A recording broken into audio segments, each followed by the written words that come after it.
ವಾಲ್ಮೀಕಿ ನಿಗಮದ ಬಹುಕೋಟಿ ಹಗರಣಕ್ಕೆ ಸಂಬಂಧಪಟ್ಟಂತೆ ಆಳ ಅಗಲ ತನಿಖೆಯ ವ್ಯಾಪ್ತಿ ಬಗ್ಗೆ ನಾವು ಬೆಳಗ್ಗೆಯಿಂದ ಮಾಹಿತಿ ಕೊಡ್ತಾ ಇದ್ವಿ. ಈ ಹಗರಣದ ಮತ್ತಷ್ಟು ಆಳ ಬಯಲಾಗ್ತಾ ಇದೆ. ಹೇಗೆ ಇದು ವ್ಯವಸ್ಥಿತ ಷಡ್ಯಂತ್ರ ಅನ್ನೋದಕ್ಕೆ ಇಡೀ ತನಿಖೆಯಲ್ಲಿ ಒಂದೊಂದೇ ಸ್ಫೋಟಕ ಮಾಹಿತಿಗಳು ಉತ್ತರ ಕೊಡ್ತಾ ಇದೆ. ಕೋಟಿ ಕೋಟಿ ಲೂಟಿಗೆ MD ಪದ್ಮನಾಭ್ ಮಾಡಿದಂತಹ ಪ್ಲಾನ್ ಏನ್ ಗೊತ್ತಾ? ಖತರ್ನಾಕ್ ಪ್ಲಾನ್. ಇಲ್ಲದ ವ್ಯಕ್ತಿಯನ್ನ ಸೃಷ್ಟಿ ಮಾಡಿ ವಾಲ್ಮೀಕಿ ನಿಗಮದಲ್ಲಿ ಹುದ್ದೆಯನ್ನ ಕೂಡ ಆತನಿಗೆ ಕೊಟ್ಟಿದ್ದೀವಿ ಅಂತ ತೋರಿಸಿದ್ದಾರೆ. 45 ಕೋಟಿ ಹಣ ವ್ಯವಹಾರಕ್ಕೆ ಸಂಬಂಧಪಟ್ಟಂತಹ ರಣರೋಚಕ ಸ್ಟೋರಿ. ಸಿನಿಮಾಗಳಲ್ಲಿ ಸ್ಕ್ಯಾಮ್ ಸ್ಟೋರಿಗಳನ್ನ ನೋಡ್ಬೇಕಾದ್ರೆ ನಾವು ಒಬ್ಬ ಫೇಕ್ ವ್ಯಕ್ತಿಯನ್ನ ಸೃಷ್ಟಿ ಮಾಡೋದು, ಆತನಿಗೊಂದು ಪೋಸ್ಟ್ ಕೊಡೋದು, ನಂತರ ಆತನ ಅಕೌಂಟ್ಗೆ ಕೋಟಿ ಕೋಟಿ ಟ್ರಾನ್ಸ್ಫರ್ ಮಾಡುವಂತಹ ವಿಚಾರ ನಾವು ವೆಬ್ ಸೀರೀಸು ಹಾಗೂ ಸಿನಿಮಾಗಳಲ್ಲಿ ನೋಡಿದ್ವಿ. ಇಲ್ಲಿ ಆಕ್ಚುಲ್ ಆಗಿದೆ. ಆ ಮನಿ ಟ್ರೀ ಹೇಗೆ 187 ಕೋಟಿ ಬಡವರ ದುಡ್ಡನ್ನ, ಎಸ್ಟಿಗಳ ಅಭ್ಯುದಯಕ್ಕೆ ಇದ್ದಂತಹ ದುಡ್ಡನ್ನ ತಿಂದ್ರು ಅನ್ನೋದನ್ನ ನೀವು ಇಷ್ಟು ದಿನ ನೋಡಿದ್ರಿ. ಅದಕ್ಕೆ ಮಾಡಿದಂತಹ ಪ್ಲಾನ್ಗಳಿದೆಯಲ್ಲ, ಈ ಪ್ಲಾನ್ಗಳೇ ಇವರೆಲ್ಲ ಎಷ್ಟು ಡೇಂಜರಸ್ಸು, ಎಂಥ ದೊಡ್ಡ ಮಾಸ್ಟರ್ ಮೈಂಡ್ ಆಗಿದ್ರು ಅನ್ನೋದಕ್ಕೆ ಮತ್ತೊಂದು ಎಕ್ಸಾಂಪಲ್ ಕೊಡ್ಲಾಗ್ತಾ ಇದೆ. 45 ಕೋಟಿ ಹಣ ವ್ಯವಹಾರವನ್ನ ಮಾಡಿದಂತಹ ರೋಚಕ ಸ್ಟೋರಿ. ವ್ಯಕ್ತಿನೇ ಇಲ್ಲ, ಇಲ್ಲದ ವ್ಯಕ್ತಿ ಅಂದ್ರೆ ಆತ ಇಡೀ ವಾಲ್ಮೀಕಿ ನಿಗಮದಲ್ಲಿ ಕೆಲಸನೇ ಮಾಡ್ತಾ ಇಲ್ಲ, ಆತನ ಒಬ್ಬ ಇದ್ದಾನೆ, ಆತನಿಗೊಂದು ಹುದ್ದೆ ಇದೆ ಅಂತ ಕೋಟಿ ಕೋಟಿ ಟ್ರಾನ್ಸ್ಫರ್ ಮಾಡಿದಂತಹ ಸ್ಟೋರಿ. ಕೋಟಿ ಕೋಟಿ ಲೂಟಿ ಹೊಡೆಯೋದಕ್ಕೆ ನಕಲಿ ಹುದ್ದೆ, ನಕಲಿ ವ್ಯಕ್ತಿಯನ್ನ ಸೃಷ್ಟಿ ಮಾಡಲಾಗಿತ್ತು. ಇಲಿ ಹೆಗಣಗಳೆಲ್ಲ ಸೇರ್ಕೊಂಡು ಒಂದು ನಕಲಿ ಹುದ್ದೆಯನ್ನ ಸೃಷ್ಟಿ ಮಾಡಿದ್ವು ಅನ್ನೋದು ಸ್ಪಷ್ಟ ಆಗ್ತಾ ಇದೆ. ಜೂನಿಯರ್ ಅಕೌಂಟೆಂಟ್ ಪೋಸ್ಟ್ ಅನ್ನ ಸೃಷ್ಟಿ ಮಾಡಿದ್ದ MD ಪದ್ಮನಾಭ್ ಅನ್ನುವಂತಹ ವಿಚಾರ ಕೂಡ ಇದರಲ್ಲಿ ತಿಳಿದು ಬರ್ತಾ ಇದೆ. ಇಷ್ಟು ಮಾತ್ರ ಅಲ್ಲ, ಶಿವಕುಮಾರ್ ಅನ್ನೋ ಹೆಸರಲ್ಲಿ ನಕಲಿ ಹುದ್ದೆಯನ್ನ ಸೃಷ್ಟಿ ಮಾಡಲಾಗಿತ್ತು. ಹೆಸರು ಶಿವಕುಮಾರು, ಆತ ಇಲ್ವೇ ಇಲ್ಲ, ಬಟ್ ಆತನಿಗೊಂದು ಹುದ್ದೆ, ಅದು ಜೂನಿಯರ್ ಅಕೌಂಟೆಂಟ್ ಅಂತ.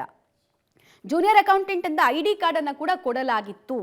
ಹಾಗೂ ಹಣಕಾಸು ವ್ಯವಹಾರ ನೋಡ್ಕೊಳ್ಳುವಂತಹ ಅಧಿಕಾರ ಈತನಿಗಿದೆ ಅಂತ ತೋರಿಸೋ ಪ್ರಯತ್ನವನ್ನ ಕೂಡ ಡಾಕ್ಯುಮೆಂಟ್ಸ್ ಅಲ್ಲಿ ಮಾಡಲಾಗಿತ್ತು. ಬಟ್ ಆ ವ್ಯಕ್ತಿನೇ ಇಲ್ಲ. MG ರೋಡ್ನ ಯೂನಿಯನ್ ಬ್ಯಾಂಕ್ನಲ್ಲಿ ಖಾತೆಯನ್ನ ಓಪನ್ ಮಾಡಲಾಗಿತ್ತು. ಸೊ ಫೆಬ್ರವರಿ 21ನೇ ತಾರೀಕು 03412303001619 ಅನ್ನುವಂತಹ ನಂಬರ್ನ ಅಕೌಂಟನ್ನು ಓಪನ್ ಮಾಡಲಾಗಿತ್ತು ಅನ್ನೋದು ತಿಳಿದು ಬರ್ತಾ ಇದೆ. ಇಷ್ಟು ಮಾತ್ರ ಅಲ್ಲ, ಶಿವಕುಮಾರ್ ಖಾತೆಗೆ ನಿಗಮದಿಂದ 187 ಕೋಟಿಯನ್ನ ಟ್ರಾನ್ಸ್ಫರ್ ಮಾಡೋದಕ್ಕೆ ಮನವಿಯನ್ನ ಕೂಡ ಮಾಡಲಾಗಿತ್ತು. ಮನವಿ ಮೇರೆಗೆ ನಿಗಮದಿಂದ 187 ಕೋಟಿಯನ್ನ ಈ ಫೇಕ್ ಅಕೌಂಟೆಂಟ್ಗೆ ವರ್ಗ ಆಗಿತ್ತು. ಮಾರ್ಚ್ 5ರಿಂದ ಟೈಮ್ ಲೈನ್ ನೋಡಿ, ಮಾರ್ಚ್ 5ನೇ ತಾರೀಕಿನಿಂದ ಅಂದರೆ ಚುನಾವಣೆಗೂ ಮುಂಚೆ ಮಾರ್ಚ್ 5ರಿಂದ ಮೇ 6ನೇ ತಾರೀಕು ತನಕ ಹಂತ ಹಂತವಾಗಿ ಹಣ ಇಲ್ಲಿ ಟ್ರಾನ್ಸ್ಫರ್ ಆಗಿದೆ. ಮೇ 6ಕ್ಕೂ ಟ್ರಾನ್ಸ್ಫರ್ ಆಗಿದೆ ಅಂದರೆ ಕೋಡ್ ಆಫ್ ಕಂಡಕ್ಟ್ನ ವೈಲೇಷನ್ ಆಗಿರೋದು ಸ್ಪಷ್ಟ. ಇಲ್ಲಿ ಹೈದರಾಬಾದ್ನ RBL ಬ್ಯಾಂಕ್ಗೆ ಹಣ ವರ್ಗ ಆಗಿದೆ. ಯೂನಿಯನ್ ಬ್ಯಾಂಕ್ನಿಂದ 2 ತಿಂಗಳಲ್ಲಿ 94 ಕೋಟಿ ಟ್ರಾನ್ಸ್ಫರ್ ಆಗಿದೆ. ಪದ್ಮನಾಭ ಪ್ಲಾನ್ಗೆ ಯೂನಿಯನ್ ಬ್ಯಾಂಕ್ನ ಸಿಬ್ಬಂದಿಗಳು ಕೂಡ ಸಾಥ್ ಕೊಟ್ಟಿದ್ದಾರೆ. ಈ ಹಗರಣದಲ್ಲಿ ಒಬ್ಬ ಮಹಿಳೆ ಕೂಡ ಆರೋಪಿತೆ. ಆಕೆ ಈ ಹಗರಣದಲ್ಲಿ ಇದ್ದವರಿಗೆ ಹೆಗಲಿಗೆ ಹೆಗಲು ಕೊಟ್ಟ ಪರಿಣಾಮ ಇಷ್ಟು ದೊಡ್ಡ ಸ್ಕ್ಯಾಮ್ ಆಯಿತು. ಬಹಳ ವ್ಯವಸ್ಥಿತವಾದಂತಹ ಹಗರಣ ಅನ್ನೋದಕ್ಕೆ ಮತ್ತೊಂದು ಪುರಾವೆಯನ್ನ ಕೂಡ ED ಕಂಡುಕೊಳ್ತಾ ಇದೆ. ಇಲ್ಲದ ವ್ಯಕ್ತಿಗೆ ಹುದ್ದೆಯನ್ನೂ ಕೊಟ್ಟು ಆತನ ಅಕೌಂಟ್ಗೆ ದುಡ್ಡನ್ನು ಕೂಡ ತರಿಸಿಕೊಂಡಂತಹ ಸ್ಟೋರಿ.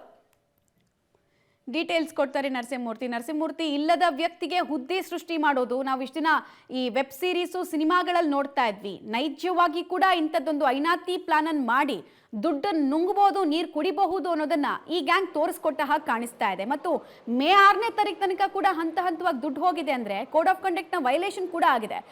ಹೆಂಗೆ ಫೈನಾನ್ಸ್ ಡಿಪಾರ್ಟ್ಮೆಂಟ್ ಇಂದ ಹಣ ಬಿಡುಗಡೆ ಆಗಿದೆ ಅನ್ನೋದು ಯಕ್ಷ ಪ್ರಶ್ನೆ ಇಲ್ಲಿ. ಮಮತಾ, ಯಾವುದಾದ್ರೂ ಸರ್ಕಾರಿ ಸಂಸ್ಥೆಗಳಲ್ಲಿ ರಿಕ್ರೂಟ್ಮೆಂಟನ್ನು ಮಾಡ್ಕೊಳ್ಬೇಕು ಅಂತ ಹೇಳಿದ್ರೆ ಒಂದಷ್ಟು ನಿಯಮಗಳಿರುತ್ತೆ. ಆ ಮುಖಾಂತರವೇ ಹೊಸ ರಿಕ್ರೂಟ್ಮೆಂಟ್ಗಳನ್ನು ಮಾಡ್ಕೊಳ್ಬೇಕು. ಆದರೆ ವಾಲ್ಮೀಕಿ ಅಭಿವೃದ್ಧಿ ನಿಗಮದಲ್ಲಿ ಸರ್ಕಾರದ ಅಧೀನದಲ್ಲಿರ್ತಕ್ಕಂಥ ಈ ಸಂಸ್ಥೆಯಲ್ಲಿ ಅಕ್ರಮವಾಗಿ ಒಂದು ಪೋಸ್ಟನ್ನು ಕ್ರಿಯೇಟ್ ಮಾಡಲಾಗಿದೆ. ಅದು ಅಸಿಸ್ಟೆಂಟ್ ಅಕೌಂಟೆಂಟ್ ಹುದ್ದೆ. ಈ ಹುದ್ದೆಗೆ ಶಿವಕುಮಾರ್ ಎನ್ನುವ ಒಬ್ಬ ನಕಲಿ ವ್ಯಕ್ತಿಯನ್ನು ನೇಮಕ ಮಾಡುವ ಕೆಲಸವನ್ನು ಕೂಡ ಮಾಡ್ತಾರೆ. ಆತನಿಗೆ ಒಂದಷ್ಟು ಫೈನಾನ್ಸನ್ನು ನೋಡ್ಕೊಳ್ಳುವ, ಲೆಕ್ಕಪತ್ರಗಳನ್ನು ನೋಡ್ಕೊಳ್ಳುವ ಜವಾಬ್ದಾರಿಯನ್ನು ಕೂಡ ನೀಡಿದ್ದಾರೆ. ಆತನ ಶಿಫಾರಸ್ಸಿನ ಮೇರೆಗೆ ಇದೇ ವಾಲ್ಮೀಕಿ ಅಭಿವೃದ್ಧಿ ನಿಗಮದಲ್ಲಿದ್ದಂತಹ 187 ಕೋಟಿ ರೂಪಾಯಿ ಹಣ ಏನಿತ್ತು ಅದನ್ನು MG ರಸ್ತೆಯಲ್ಲಿರ್ತಕ್ಕಂತಹ ಯೂನಿಯನ್ ಬ್ಯಾಂಕ್ ಲಿಮಿಟೆಡ್ಗೆ ಅದನ್ನು ವರ್ಗಾವಣೆ ಮಾಡುವ ಕೆಲಸವನ್ನು ಮಾಡ್ತಾರೆ. ಆ 187 ಕೋಟಿ ಹಣ ಏನಿದೆ ಅದು ಒಂದು ಅಕೌಂಟನ್ನು ಕೂಡ ಓಪನ್ ಮಾಡ್ಕೊಂಡಿದ್ದಾರೆ. ಫೆಬ್ರವರಿ 21ನೇ ತಾರೀಕು ಓಪನ್ ಆದ ಬಳಿಕ ಈ ಮಾರ್ಚ್ 5ರಿಂದ ಮೇ 6ರ ತನಕ ಅಂದರೆ ಸುಮಾರು 2 ತಿಂಗಳ ಅವಧಿಯಲ್ಲಿ ಒಟ್ಟಾರೆ ಹಣ ಏನಿದೆ ಇದು ಈ RBL ಬ್ಯಾಂಕ್ ಅಂತ ಹೈದರಾಬಾದ್ನಲ್ಲಿದೆ, ಆ ಒಂದು ಬ್ರಾಂಚ್ಗೆ ಯೂನಿಯನ್ ಬ್ಯಾಂಕ್ನಿಂದ ಸಂಪೂರ್ಣವಾಗಿ ವರ್ಗಾವಣೆಯನ್ನು ಮಾಡುವ 94 ಕೋಟಿ ಹಣವನ್ನು ವರ್ಗಾವಣೆ ಮಾಡುವ ಕೆಲಸವನ್ನು ಮಾಡಿದ್ದಾರೆ. ಅಲ್ಲಿಗೆ ಎಲ್ಲವೂ ಒಂದು ಕಡೆ ಮೇಲ್ನೋಟಕ್ಕೆ ಕಂಡು ಬರ್ತಿದೆ ಇಲ್ಲಿ ಅಕ್ರಮ ನಡೀತಿದೆ ಅಂತೇಳಿ. ಇಂಥ ಸಂದರ್ಭದಲ್ಲಿ ನಿಗಮದ ಅಧ್ಯಕ್ಷರಾಗಿದ್ದಂತಹ ದದ್ದಲ್ ಇರ್ಬೋದು, ಹಾಗೆ ಸಚಿವರಾಗಿದ್ದಂತಹ ನಾಗೇಂದ್ರ ಅವರಿರ್ಬೋದು, ಇವರ ರೋಲ್ ಏನು, ಇವ್ರು ಏನು ಮಾಡ್ತಿದ್ರು? ಈ ರೀತಿಯಾಗಿ ನಿಗಮದ ಹಣ ಎಲ್ಲೋ ಒಂದು ಕಡೆ ಬೇರೆ ರಾಜ್ಯಕ್ಕೆ ಹೋಗ್ತಿದೆ ಅಕ್ರಮವಾಗಿ, ಯಾರ್ದೋ ಖಾತೆಗೆ ಸೇರ್ತಿದೆ ಅಂತೇಳಿ ಗೊತ್ತಾದಂತಹ ಸಂದರ್ಭದಲ್ಲೂ ಇವರು ಯಾವುದೇ ಆ್ಯಕ್ಷನನ್ನು ತೆಗೆದುಕೊಂಡಿಲ್ಲ. ಇವರ ಪಾತ್ರ ಏನಿದೆ, ಇವರ ಆ ಪಾತ್ರ ನೇರವಾಗಿ ಕಂಡು ಬಂದಂತಹ ಹಿನ್ನೆಲೆಯಲ್ಲೇ ಇದೀಗ ಇಡಿ ಅಧಿಕಾರಿಗಳು ನಾಗೇಂದ್ರ ಅವ್ರನ್ನ ಬಂಧನ ಮಾಡಿದ್ದಾರೆ. ದದ್ದಲ್ಗಾಗಿ ಹುಡುಕಾಟವನ್ನು ನಡೆಸ್ತಿದ್ರು. ಇದೀಗ ಸೆಷನ್ ಆರಂಭವಾಗಿದೆ, ಹೀಗಾಗಿ ಸೆಷನ್ ಕಳೆಯೋವರೆಗೂ ಕೂಡ, ಅಧಿವೇಶನ ಮುಗಿಯೋವರೆಗೂ ಅಷ್ಟು ಸುಲಭವಾಗಿ ದದ್ದಲ್ ಅವ್ರನ್ನ ಅರೆಸ್ಟ್ ಮಾಡೋದಕ್ಕಾಗೋದಿಲ್ಲ. ಹೀಗಾಗಿ ಸೆಷನ್ ಮುಗಿಲಿ ಅನ್ನೋ ಒಂದು ಕಾರಣವನ್ನು ಮುಂದಿಟ್ಟುಕೊಂಡು ಇದೀಗ ಇಡಿ ಅಧಿಕಾರಿಗಳು ಬೇರೆ ಬೇರೆ ಆಯಾಮಗಳಲ್ಲಿ ಒಂದಷ್ಟು ಆ ಲೆಕ್ಕಪತ್ರಗಳೆಲ್ಲ ಏನಿದ್ದೋ ಅದನ್ನು ತಲಾಶ್ ಮಾಡುವ ಕೆಲಸವನ್ನು ಮಾಡ್ತಿದೆ ಮಮತಾ. ಓಕೆ ನರಸಿಂಹಮೂರ್ತಿ, ಹಾಗೆ ಹೋಲ್ಡ್ ಮಾಡಿ.